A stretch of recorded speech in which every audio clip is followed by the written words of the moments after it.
बेटी, घर छोड़ना अच्छी बात नहीं है। इतनी रात को किसका फ़ोन हो सकता है? सावित्री जी अपने पति से कहती हुई फ़ोन उठाने चली। घड़ी पर नज़र डाली, देखा रात के 1 बजे हैं। उन्होंने की आशंका से फ़ोन उठाया। Hello mummy. मम्मी, क्या हुआ बेटिया? इतनी रात को फ़ोन कैसे किया? वहाँ सब ठीक है ना? वहाँ कुछ भी ठीक नहीं है। मैं घर से बाहर निकल गई हूँ।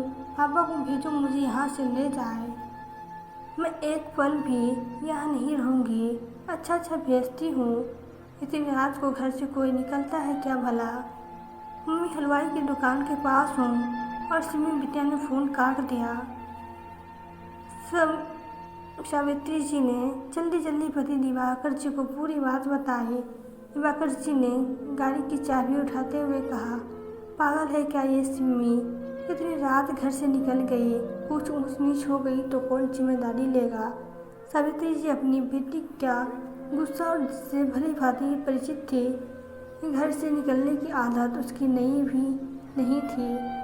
4-5 घंटे बाद खुद घर चली आती है। पति को धमकी से काम कराना आदत सी हो गई थी।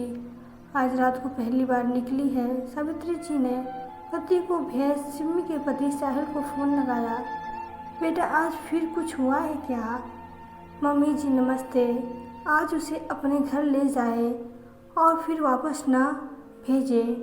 उसके नखरे और डिमांड अब मेरे बलबूते से बाहर हो गई है। कुछ भी बोलो तो घर छोड़ने की बात करती है। पिछली बार मुझसे बिना पूछे डायमंड सेट ले आई है। आज तक पूरे पैसे नहीं दे पाया हूँ। मना किया तो कहने लगी कि मेरे घर में हैसियत क्या नौकरानी की है, आज जो खाने कपड़े पे रहती है। आज मेरे क्लाइंट आए थे, उनके साथ मैं डिनर पे गया था। 10:30 बजे घर आया तो मैडम नाराज़ थी। फ़ोन पे पूछा तो कहने लगी फ्रेंड के साथ पब में हूँ, आती हूँ थोड़ी देर में। 12:30 बजे आई तो मैंने इतना ही कहा कि सिमी, इतनी रात को अकेले बाहर रहना ठीक नहीं है। हम दोनों होते तो ठीक था। मुझ पर उल्टा बरस पड़ी और घर से निकल गई। अब मम्मी जी बर्दाश्त नहीं होता। अच्छा बेटा, कल बात करेंगे। सावित्री जी ने फ़ोन काट दिया। बेटी जिद्दी और गुस्सैली के साथ साथ अब अलग ही रुआब दिखाने लगी थी। जमाई सीधा पड़ता है तभी सहन कर रहा था, और कोई होता तो इसे सहन न करता।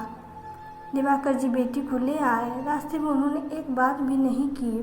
दिवाकर जी परेशान भी थे और ये देखकर निराश भी थे कि उनकी बेटी ने पी रखी थी। उनके संस्कार में क्या कमी रह गई? पानी सर से ऊपर जा रहा था। कोई कपड़ा फैलाकर लेने का समय आ गया था। बचपना कहकर बात को टालना अब सही नहीं था। दूसरे दिन सुबह बिना चाय पिए ही दिवाकर जी निकल गए। जमाई से पूरी बात की। रोहिती को लेकर घर आए। सिमी ने गुड्डू को देखा तो पूछा, ये कब आया? बेटा, साहिल छोड़ गया है। आज वो तुम्हारा सामान और डिवोर्स पेपर भी भेज देगा। मतलब ये कि वो तुम्हें अपने साथ नहीं रखेगा।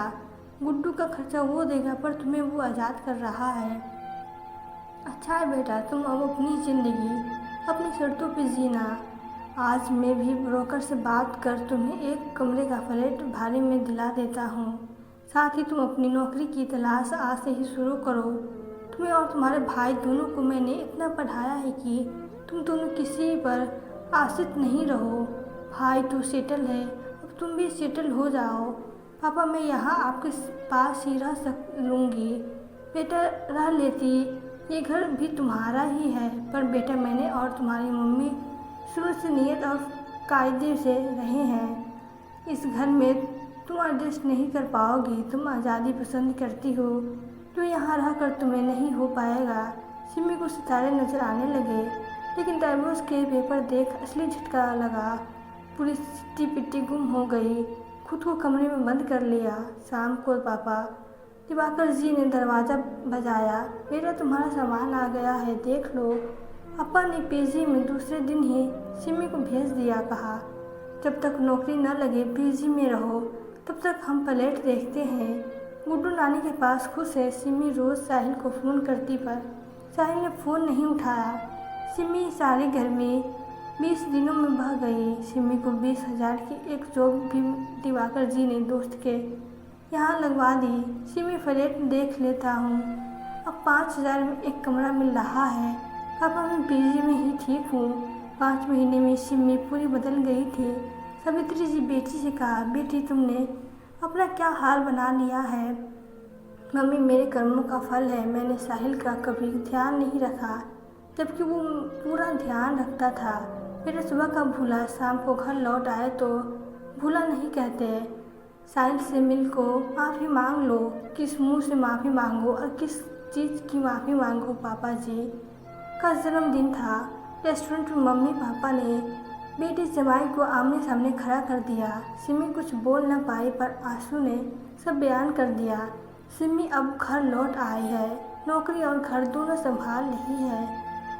तो दोस्तों आपको यह कहानी कैसी लगी? अगर कहानी अच्छी लगी हो तो वीडियो को लाइक करें और प्लीज़ चैनल को सब्सक्राइब करें। Thank you.